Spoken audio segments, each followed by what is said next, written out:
नमस्कार students, linear algebra के एक और लेक्चर में आपका फिर से मैं स्वागत करता हूं।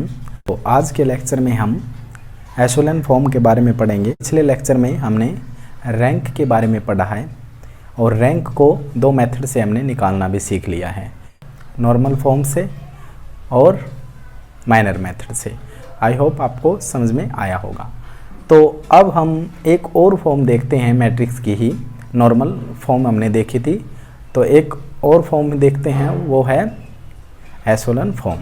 तो एशेलन फॉर्म पर बात करने से पहले मैं आपको एक कंसेप्ट बताता हूं जो हम मिस कर गए थे भाई पिछली वीडियो में। कोई बात नहीं, अब देखिए, वो कंसेप्ट है नलिटी का। क्या होगा? नलिटी। तो नलिटी क्या होती है? नलिटी का संबंध, जो नलिटी का रिलेशन है वो स्क्वायर मैट्रिक्स से है।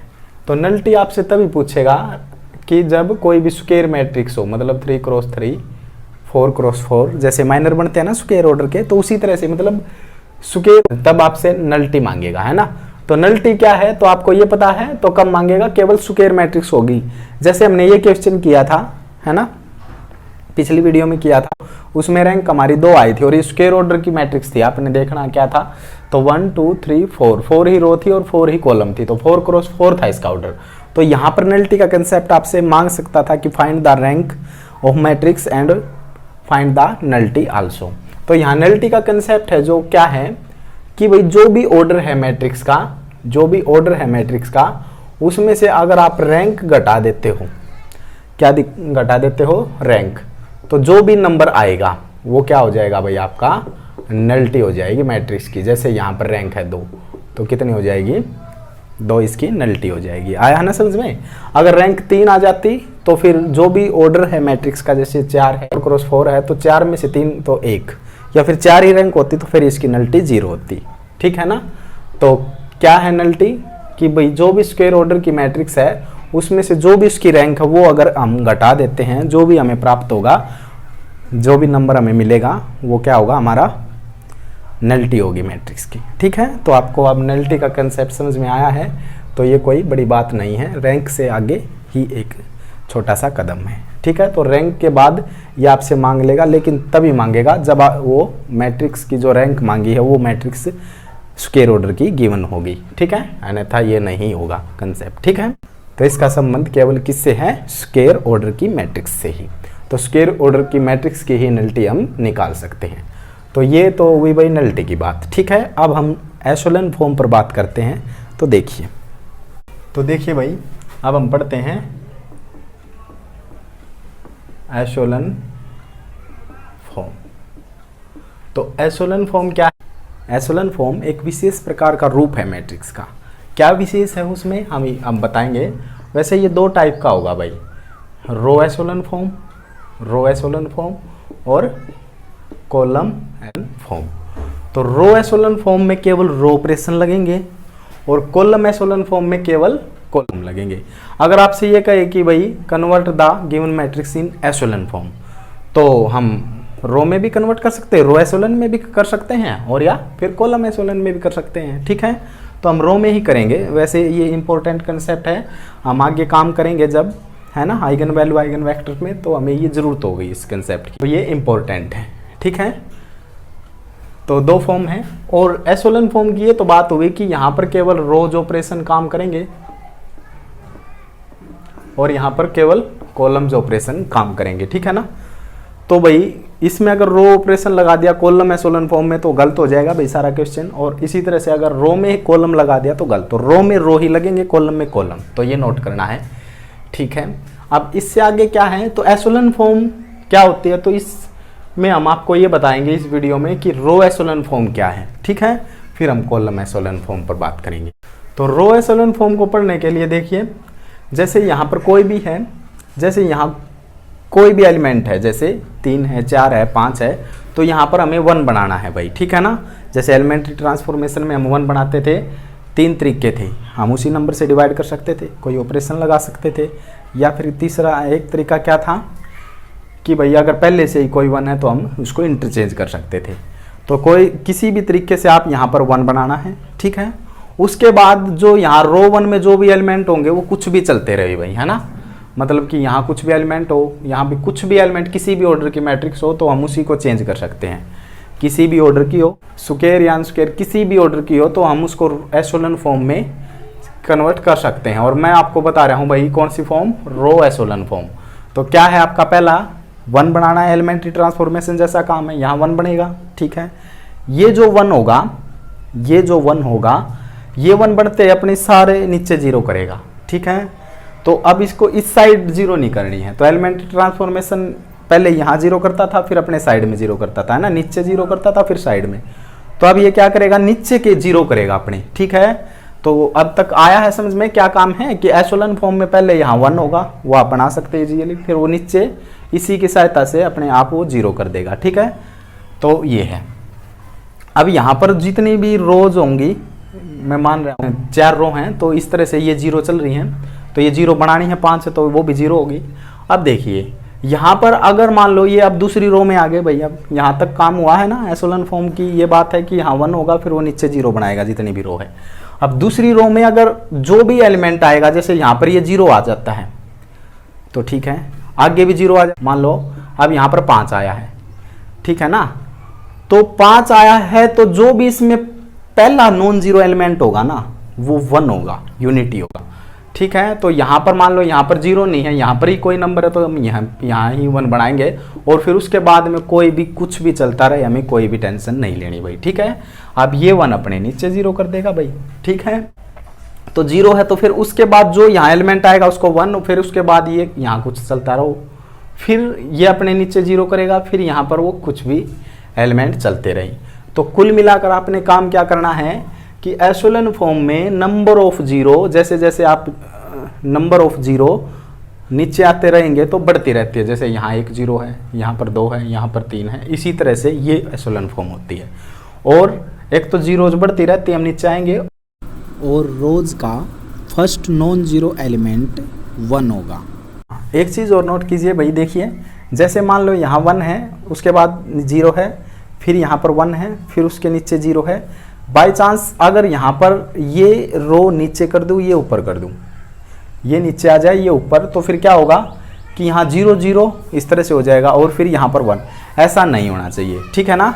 तो जो 1 है तो उसके नीचे ही 0 होनी चाहिए, तो ऐसा होगा तो हम रिप्लेस या इंटरचेंज करेंगे उसको रो को।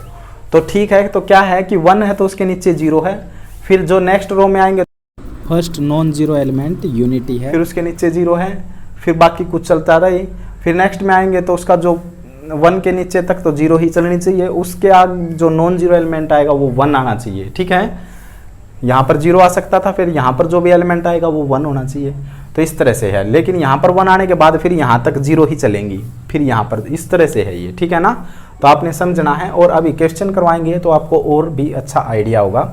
तो कुल मिलाकर आपको अच्छी तरह से समझ में आया है। और ध्यान से नोट कीजिए, यहाँ 1, फिर वो नीचे 0, फिर नेक्स्ट में 1, तो उसके बाद में कुछ भी चलता रहे। तो यहाँ पर 1 है तो यहाँ तक फिर जो नीचे की है यहाँ तक 0 आनी चाहिए, है ना। अगर ऐसा नहीं है तो फिर उसको ऊपर ले जाएंगे, क्योंकि नंबर ऑफ 0 नीचे आएंगे तो बढ़ती रहेंगी। तो ये नोट करना है। तो ठीक है, अब देखिए भाई, तो देखिए भाई कुछ ये एग्जाम्पल हैं। ये जो मैट्रिक्स लिखी है हमने 3 मैट्रिक्स, ये तीनों मैट्रिक्स एशेलन फॉर्म में है, रो एशेलन फॉर्म में है। कैसे हैं देखिए, जैसे यहाँ पर हमें 1 है तो 1 है भाई, यहाँ पर फर्स्ट रो का पहला एलिमेंट 1 है, फिर उसके नीचे 0 होनी चाहिए, ठीक है। फिर यहाँ पर कुछ चलता रहे, 5 2 या 8 9 कुछ भी चलता रहे, हमें कोई टेंशन नहीं है। तो यहाँ पर 1, उसके नीचे 0, ठीक है। फिर नेक्स्ट में आएंगे तो उसका जो फर्स्ट एलिमेंट है, जो नॉन जीरो एलिमेंट है, वो 1 होना चाहिए, यूनिटी होना चाहिए। उसके बाद कुछ चलता रहे और फिर नेक्स्ट इससे नीचे आएंगे तो उसके नीचे 0 होना चाहिए, ठीक है ना। तो वो तो मतलब आ रहा है ना समझ में। तो यहाँ तक मतलब ये 1 है तो ये सारे 0 कर देगा, तो फिर यहाँ पर यूनिटी है तो फिर ये नीचे 0। तो फिर क्या होगा, जो नेक्स्ट में आएंगे तो फिर यहाँ तक 0, तो फिर वो उसका जो एलिमेंट है नॉन जीरो होगा वो 1 होना चाहिए, है ना। तो उसके साइड में फिर कुछ चलता रहे। तो इतनी मैट्रिक्स है। तो इस तरह से ये भी इसी तरह से 1 के नीचे 0 है ना, यहाँ 1, फिर वो नीचे 0 कर देगा। फिर नेक्स्ट में आएंगे तो उसका नॉन जीरो एलिमेंट क्या होना चाहिए, 1 होना चाहिए। और फिर उसके नीचे क्या है, यहाँ तक 0 होगी, तो फिर यहाँ पर 1 हो सकता था, लेकिन 0 है तो कोई दिक्कत नहीं है। अब देखिए 1 नीचे 0, फिर यहाँ पर सेकंड रो में देखिए उसका पहला एलिमेंट नॉन जीरो है तो वो 1 होगा। फिर नीचे आएंगे तो फिर 1 है ना, तो यहाँ तक 0, फिर जहाँ तक 1 है मतलब वहाँ तक 0 चलेंगी, और वो कैसे होंगी, 1 होगा वो अपने आप 0 कर देगा नीचे। तो फिर यहाँ पर 2 है, तो ये देखिए ये एशेलन फॉर्म तो ये इस तरह से होगा, यहाँ पर 1 होगा, जो मतलब जो भी एलिमेंट होगा, देखिए यहाँ पर ये 4th रो है, तो यहाँ तक है, तो 4th रो का जो भी फर्स्ट एलिमेंट होगा ना नॉन जीरो, वो 1 ही होगा, तो फिर ये सारे 0 चलेंगे भाई। और तो ठीक है ना, तो ये है भाई एशेलन फॉर्म के कुछ एग्जाम्पल। अब रो एशेलन फॉर्म में हम कैसे करते हैं, कॉलम एशेलन फॉर्म में रैंक को कैसे फाइंड करेंगे, है ना। जैसे नॉर्मल फॉर्म में आइडेंटिटी मैट्रिक्स बन जाती थी, माइनर मेथड में माइनर होता था, जिस ऑर्डर का माइनर का डिटरमिनेंट नॉन जीरो था तो उतनी ही रैंक। तो इसमें कैसे रैंक से को कैलकुलेट करेंगे, तो इसमें रैंक को नॉन जीरो रो से कैलकुलेट करेंगे। तो नॉन जीरो रो जितनी भी है, नंबर ऑफ रैंक है मैट्रिक्स की, या number of non zero column है, कॉलम में कॉलम देखेंगे, रो में रो देखेंगे। तो नंबर ऑफ नॉन जीरो रो हमारी मैट्रिक्स की रैंक है 1 2 3, तो 3 रैंक है 1 2, तो यहाँ पर ये कम्प्लीटली 0 है, तो यहाँ पर इस मैट्रिक्स की रैंक 2 है। यहाँ पर तो नॉन जीरो का मतलब क्या है कि अगर यहाँ पर अब मैं एक भी एलिमेंट 1 या 2 कुछ भी कर देता हूँ तो वो नॉन जीरो ही मानी जाएगी। तो कंप्लीट ही मतलब जितनी भी रो में एलिमेंट है सारे ही 0 होंगे, तो जीरो रो है वो, है ना। तो नॉन जीरो होने के लिए उसमें कोई एक भी एलिमेंट अगर नॉन जीरो तो वो नॉन जीरो ही कही जाएगी। तो कंप्लीटली ही 0 हो गए ना, सारे एलिमेंट ही 0 होंगे, तब वो 0 रो मानी जाएगी। तो यहाँ पर ये नॉन जीरो है, ये भी नॉन जीरो, ये भी नॉन जीरो, ये भी नॉन जीरो और ये 0, तो इसकी रैंक कितनी हो जाएगी 1 2 3 4 हो जाएगी भाई इसकी रैंक, है ना।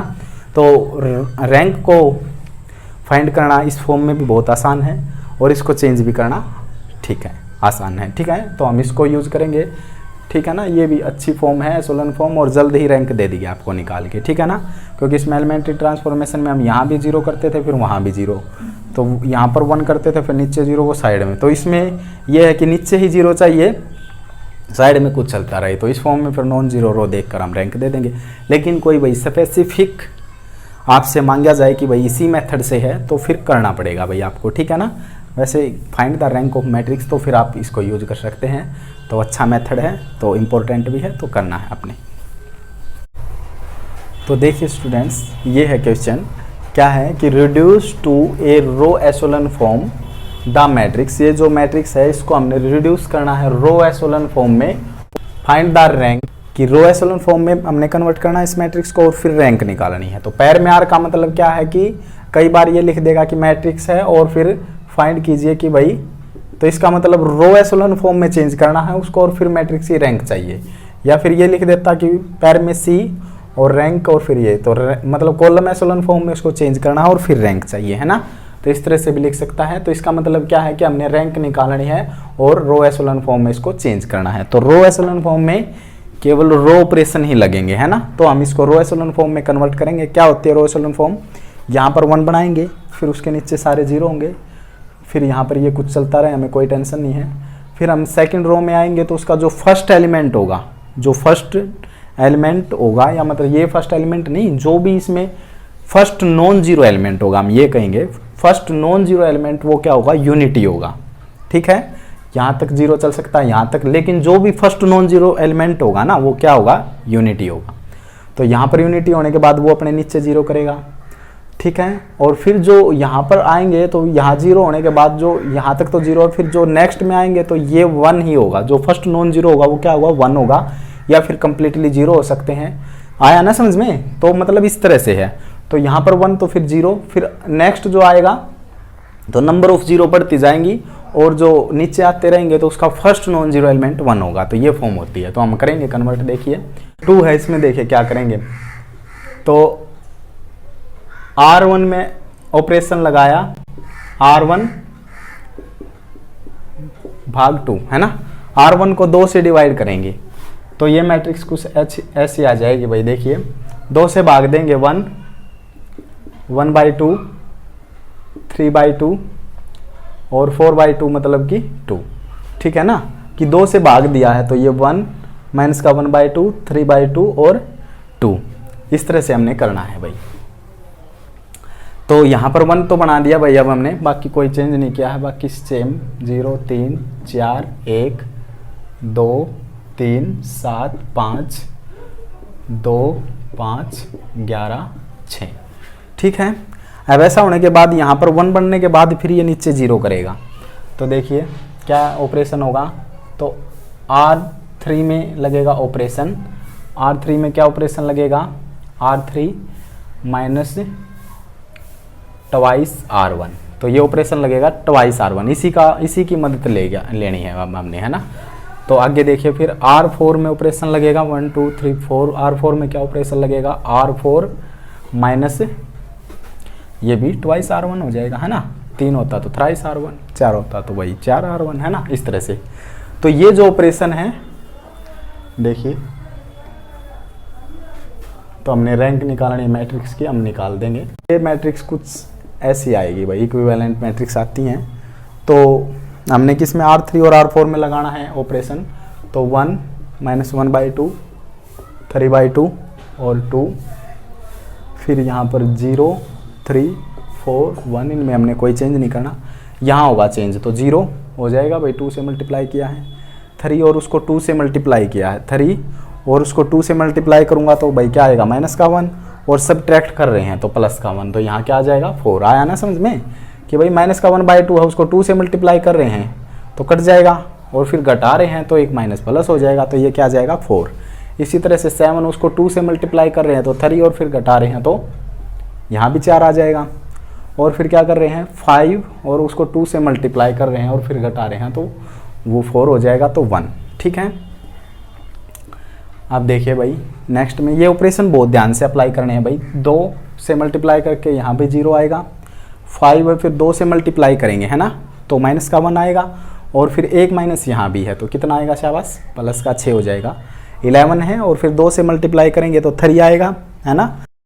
11 माइनस 3 तो 8 आएगा। 6 और फिर 2 से मल्टीप्लाई करेंगे कितना होएगा स्टूडेंट्स, 4, और फिर सब्ट्रैक्ट करेंगे तो 2। ठीक है ना। तो अच्छी तरह से आपने ऑपरेशन लगाने हैं भाई।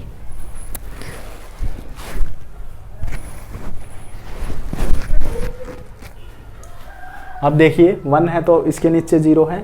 अब जो भी यहाँ पर भी जो फर्स्ट नॉन जीरो एलिमेंट है वो यूनिटी ही होगा, तो ठीक है, फर्स्ट नॉन जीरो एलिमेंट अब ये है तो ये क्या होना चाहिए, यूनिटी होना चाहिए। ये है ना हमारे एशेलॉन फॉर्म। तो भाई करेंगे इसको यूनिटी, कैसे करेंगे, R1 को सॉरी R2 में है ये एलिमेंट, तो R2 में ऑपरेशन लगेगा, R2 को भाग देंगे 3 से भाग दे देंगे भाई, तो जो A मैट्रिक्स बनेगी 1 माइनस का 1/2, 3/2 और 2, मतलब हमने R2 में चेंज करना है और किसी में कोई चेंज नहीं होगा। 0 1 4/3, ठीक है, 3 से भाग दिया है भाई हमने, यहाँ होगा 0 4 4 और यहाँ पर कितना होगा 1, ये तो एज इट इज लिखने हैं ना, 0 6। ठीक है। अब ये 1 है जो ये अपने नीचे 0 करेगा, है ना, एशेलॉन फॉर्म में इसी तरह से है ना, ये 1 अब नीचे 0 कर देगा, और उसके बाद फिर हम देखते हैं। तो अब हमारा नेक्स्ट काम क्या है कि ये 1 है अब अपने नीचे 0 करेगा, तो क्या ऑपरेशन लगेंगे, ऑपरेशन क्या लगेगा कि भैया R3 का एलिमेंट है तो R3 में ऑपरेशन लगेगा R3 माइनस 4R2। ठीक है, एक तो ऑपरेशन ये लगेगा, और R4 में ऑपरेशन लगेगा भाई, R4 में वो क्या ऑपरेशन लगेगा, R4 में ऑपरेशन लगेगा R4 माइनस 6R2। ठीक है ना, जो 1 बन जाता है ना उसी की मदद से वही करेगा, फिर आपका नेक्स्ट काम नीचे वही 0 बनाएगा और कोई एलिमेंट नहीं बनाएगा। ठीक है ना। तो ये ऑपरेशन हम अप्लाई करने के लिए हमें भाई स्पेस, ठीक है, वहाँ क्लियर करते हैं। तो देखिए यहाँ तक हमने किया है, ये ऑपरेशन अप्लाई करते हैं। R3 और R4 में ऑपरेशन लगेगा तो ये लिख देते हैं एज इट इज, तो R1 और R2 एज इट इज लिखेंगे 1 माइनस 1/2, 3/2 और 2, फिर 0 1 4/3 और फिर ये है यहाँ पर ऑपरेशन लगेंगे, ये तो यहाँ ध्यान से करेंगे काम। तो क्या है ऑपरेशन कि R3 को एज इट इज पढ़ना है और R2 को 4 से मल्टीप्लाई करके, तो यहाँ तो 0 ही रहेगा, और यहाँ 4 से मल्टीप्लाई करेंगे तो ये 0, और फिर 4 से मल्टीप्लाई यहाँ करेंगे तो ध्यान से देखिए भाई यहाँ पर, तो ये 4 है और वहाँ 4 से मल्टीप्लाई करेंगे तो 16/3, तो 12 है ना, 3 चौके 12, तो माइनस का 4/3। ठीक है। तो अब ये है, तो यहाँ पर 1 है और ये 4 से मल्टीप्लाई करेंगे और फिर सब्ट्रैक्ट करेंगे, ठीक है।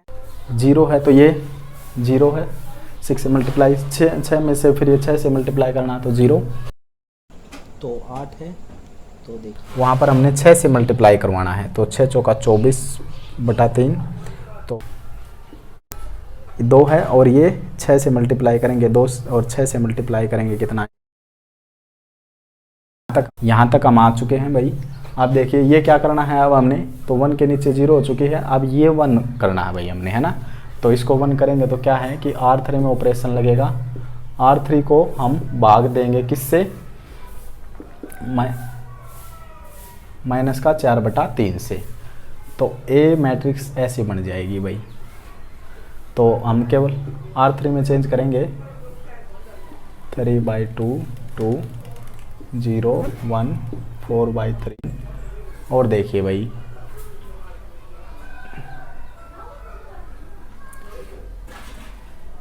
तो इसमें चेंज करेंगे तो क्या होगा, ये 0 है, ये 0 है, तो ये 1 हो जाएगा। तो देखिए भाई किससे, -4/3 से, तो यहाँ हम पलटी मार देंगे, गुणा हो जाएगी, है ना, तो ये हो जाएगा पर, आया ना समझ में, ठीक है। तो भाई अब नेक्स्ट में हमने क्या करना है, 6 और माइनस का, अब देखिए भाई तो यहाँ से आगे क्या है, अब ये मैट्रिक्स एशेलोन फॉर्म में बदल चुकी है, देखिए ये एशेलोन फॉर्म में बदल चुकी है, तो 1 उसके नीचे 0 है ना, 1 उसके नीचे 0 है, फिर यहाँ पर जो सेकंड रो का पहला एलिमेंट नॉन जीरो वो 1 है, फिर उसके नीचे 0 है। इसी तरह से वो फर्स्ट नॉन जीरो R3 का एलिमेंट वो क्या है, 1 है, और फिर उसके नीचे 0, तो ये एशेलोन फॉर्म में है ना। नंबर ऑफ जीरोज जैसे जैसे हम नीचे आएंगे बढ़ती जाती हैं, ठीक है, और रोज का फर्स्ट नॉन जीरो एलिमेंट 1 होता है। और एक यार नंबर ऑफ जीरो का कहने का मतलब क्या है कि यहाँ पर अगर मैं 0 कर दूं तो फिर आप ये कहोगे जी इसमें इससे ज़्यादा इसमें 0 है, तो वो नहीं भाई, 1 से पहले जितने हैं यहाँ 1 0 है, फिर 1 है, यहाँ 1 है, तो इसमें 2 0 है, तो यहाँ 1 होता, यहाँ 1 होता, तो फिर 3, इस तरह से 0, मतलब इसमें 1 0, इसमें 2 0, इसमें 3 0, इस तरह से बढ़नी चाहिए, है ना। इस तरह से नहीं भाई, क्योंकि 1 के बाद तो ये कुछ भी हो, कुछ भी एलिमेंट हो, उसका तो कोई फर्क ही नहीं है ना। तो 1 है, फिर उसके नीचे 0 होगी, फिर उसका फर्स्ट जो नॉन जीरो एलिमेंट होगा वो 1 होगा, फिर उसके नीचे 0, फिर जो नेक्स्ट में चलेंगे फिर 1 होगा, और उससे पहले सारी 0 होंगी, है ना, और उसके नीचे भी 0 होंगी, उसके बाद कुछ चलता रहे। तो ये एशेलोन फॉर्म है, इस तरह से बदलना है आपने। तो अब ये एशेलोन फॉर्म है, तो आप क्या लिख सकते हो, विच इज रिक्वायर्ड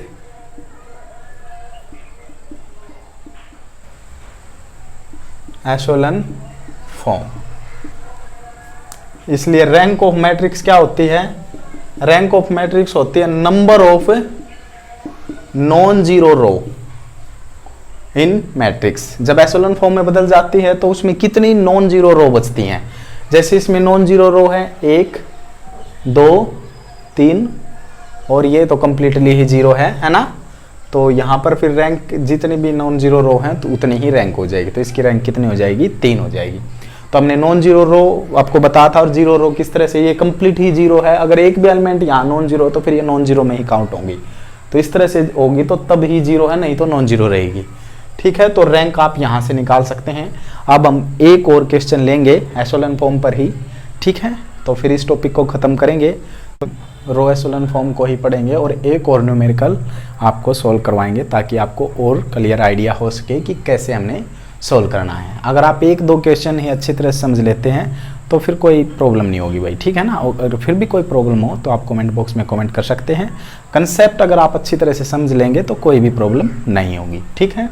तो अब देखिए भाई, कंसेप्ट क्या है कि फर्स्ट रो का जो भी एलिमेंट होगा, फर्स्ट नॉन जीरो एलिमेंट, वो 1 होगा। तो यहाँ पर देखिए 0 है, कोई भी प्रॉब्लम नहीं भाई। यहाँ ये नहीं कि भाई 1 ही होना चाहिए, कोई दिक्कत नहीं है।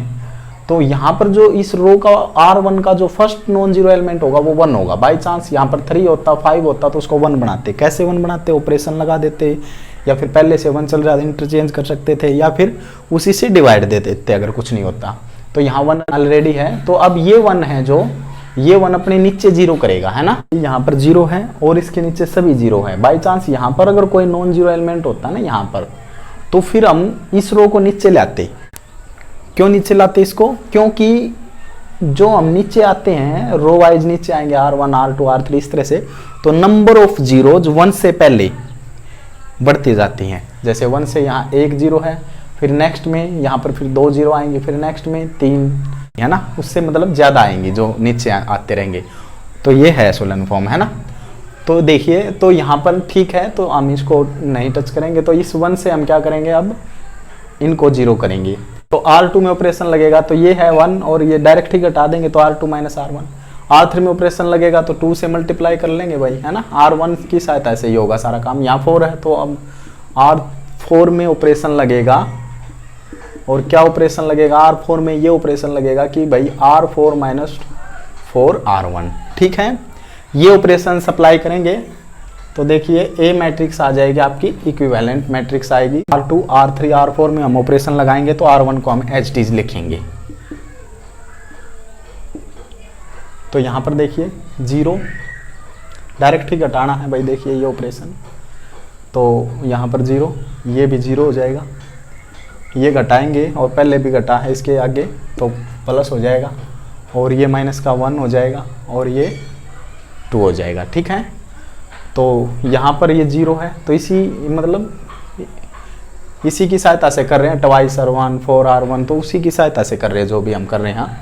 तो 0 और यहाँ 2 से मल्टीप्लाई करके सब्ट्रैक्ट करेंगे तो 0, 2 से मल्टीप्लाई करेंगे तो फिर ये भी 0, फिर 2 से मल्टीप्लाई करेंगे तो कितना होगा, माइनस का 2 होगा, और फिर सब्ट्रैक्ट करेंगे तो 3, और 3 है और वहाँ पर 2 से मल्टीप्लाई करेंगे, 3 है, 2 से मल्टीप्लाई करेंगे तो 6, तो माइनस का 3, और 9 है और 2 से मल्टीप्लाई करेंगे तो 7, और फिर ये 4 से मल्टीप्लाई करना है भाई R1 को, और R4 को डायरेक्ट पढ़ना है। तो 0 में से तो 0 ही रहेगी, तो यहाँ पर भी 0 हो जाएगी 4 से मल्टीप्लाई करके, और 4 यहाँ कितना होएगा 12, और फिर यहाँ भी 0 आएगी, और यहाँ कितना होगा देखिए 4 से मल्टीप्लाई करने हैं तो माइनस का 4, और ये माइनस का 2 है तो 4 से मल्टीप्लाई करेंगे माइनस का, और फिर 4 और देन सब्ट्रैक्ट करेंगे तो प्लस का 4, तो ये आएगा जी प्लस का 2, और फिर ये 10 है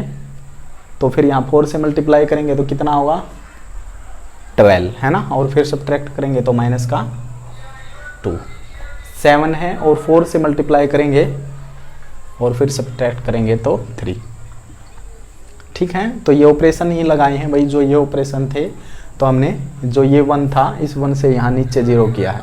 एलिमेंट्री ट्रांसफॉर्मेशन में तो वो यहाँ भी 0 करते थे, तो अब हमें इसमें ज़रूरत नहीं है वो, तो एशेलन फॉर्म अपने 1 बनाएगा और फिर उसके नीचे 0 करेगा बस, ठीक है। देखिए यहाँ पर 1 है, फर्स्ट रो का फर्स्ट नॉन जीरो एलिमेंट 1 है, फिर उसके नीचे 0 है। अब यहाँ पर देखिए भाई, यहाँ भी 0 है, यहाँ भी, मतलब जो भी सेकंड रो का फर्स्ट नॉन जीरो एलिमेंट है वो 1 है, ऑलरेडी 1 है। अगर नहीं होता तो हम उसको क्या करते 1 बनाते। तो अब 1 है, तो अब ये 1 है, ये क्या करेगा अपने नीचे 0 करेगा।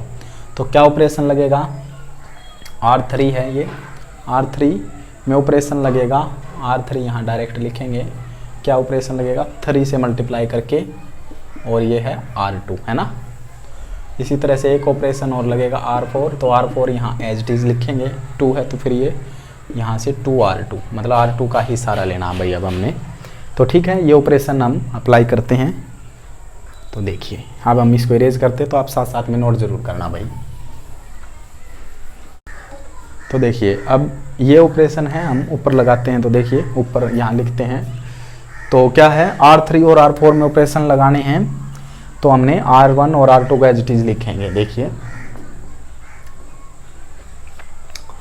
0 1 3 -1 3 1 0 0 0 और भाई 1 -1 और 2, ठीक है। और क्या है फिर यहाँ पर ऑपरेशन लगाएंगे। क्या ऑपरेशन है कि भाई R2 को 3 से मल्टीप्लाई करके पढ़ेंगे और फिर इसको R3 को डायरेक्ट पढ़ेंगे, तो ये 0 ही होना है, तो यहाँ भी 0, तो ये भी 0, है ना। तो यहाँ ध्यान दे, तो 3 से मल्टीप्लाई होगा और फिर ये भी 0 होगा, ये 3 से मल्टीप्लाई होगा तो माइनस का 3 होगा, और देन हम सब्ट्रैक्ट करेंगे तो प्लस का 3, है ना, आ रहा है ना समझ में, तो ये हो जाएगा 0। और देखिए ये 7 है और ये 3 से मल्टीप्लाई होगा तो ये आएगा 1।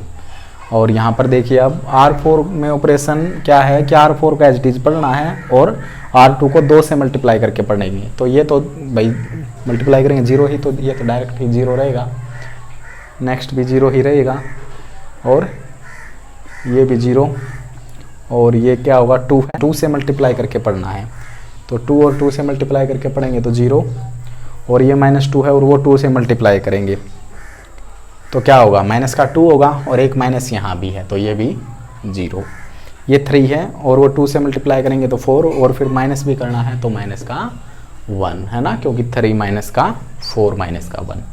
तो ठीक है, अब यहाँ तक मैंने ऑपरेशन लगाए हैं। अब आपका क्या है कि भाई यहाँ 1 है तो 1 से पहले 0 है, और फिर यहाँ पर हमने 1 बनाया है, मतलब जो भी फर्स्ट नॉन जीरो एलिमेंट है 1 है, उससे पहले सारे 0 हैं, ठीक है। और यहाँ पर फिर क्या है 1 है तो उसके नीचे 0 है, मतलब 0 है यहाँ तक, और फिर अब यहाँ पर 0 है तो ये एलिमेंट है अब, है ना, तो ये 1 है होना चाहिए था और 1 है भी, अगर कुछ और होता तो हम उसी से डिवाइड देते, फिलहाल 1 है तो अब हमें दिख रहा है कि भाई हम डायरेक्ट ही इसको ऐड कर देंगे तो हमारा काम हो जाएगा। और एक ऑपरेशन लगाएंगे आप, क्या ऑपरेशन लगेगा वो, R4 में ऑपरेशन क्या लगेगा कि R4 प्लस R3, R4 और R3 को आप ऐड करेंगे ना, तो इसमें क्या लिखना है भाई अपने, तो बिल्कुल स्टूडेंट आप ये कर सकते हैं, आपने बहुत ज़्यादा क्वेश्चन कर लिया है। तो देखिए R4 में एलिमेंट लिखेंगे तो यहाँ तक कोई चेंज नहीं, तो ये मैट्रिक्स को दोबारा लिखेंगे यहाँ पर नीचे ही, ठीक है। और फिर क्या करेंगे, इसको एज इट इज लिखेंगे तो ऐड करेंगे तो ये 0, तो ये कंप्लीट यहाँ पर ये ऑपरेशन अप्लाई करने के बाद ये मैट्रिक्स यहाँ पर 0 हो जाएगा बस, ठीक है। तो अब हम ये रो एशेलन फॉर्म है, देखिए है ना, यहाँ 1 है first non zero element first row का, तो ये 0 है, तो ये 1 है तो फिर 0 है, तो इसी तरह से ये 1 है तो अब उसके नीचे 0 है ना। तो अब इसकी ये एशेलन फॉर्म है तो अब इसकी रैंक बता सकते हैं, और रैंक बताएंगे नंबर ऑफ नॉन जीरो रो से। तो नंबर ऑफ नॉन जीरो देखिए ये कंप्लीट 0 नहीं है, ये कंप्लीट 0 है तो ये 0 रो है, ये नॉन जीरो है तो 1 2 और 3 है ना, तो एटलीस्ट 1 एलिमेंट भी नॉन जीरो है तो वो नॉन जीरो रो ही है, तो इसमें है 3, इसकी रैंक आ जाएगी 3। तो अब आपसे नल्टी मांग लेता तो भाई नल्टी का कंसेप्ट क्या लग सकता है इसमें, 1 2 3 4 और 1 2 3 4 5 6, तो नल्टी का कंसेप्ट नहीं लग सकता। कब लगता, अगर ये 2 रो हम डिलीट कर देते तो फिर ये 4 क्रॉस 4 की तो स्क्वायर ऑर्डर पर लगेगा, अगर ऐसा होता है स्क्वायर ऑर्डर की होती है और देन रैंक 3 थी तो फिर इसकी नल्टी कितनी हो जाती भाई, जो भी ऑर्डर है उसका स्क्वायर ऑर्डर 4 है और फिर उसकी रैंक हम सब्ट्रैक्ट कर देते तो 3, तो 1 आ जाता, तो वो नल्टी। अगर वो ऐसा होता तो अब यहाँ पर नल्टी का कंसेप्ट नहीं लगेगा, आपको पता है, ठीक है। तो ये ऑपरेशन आप समझ गए हैं भाई कैसे करना था, तो है ना, हमने लिख के नहीं दिखाया तो आपने लिखना है, तो ठीक है ना। तो इस तरह से आपकी ये रो एशेलन फॉर्म का जो टॉपिक था भाई हमारी तरफ से कंप्लीट हुआ, और फिर भी अगर आपकी कोई समस्या है इसमें तो आप बता सकते हैं।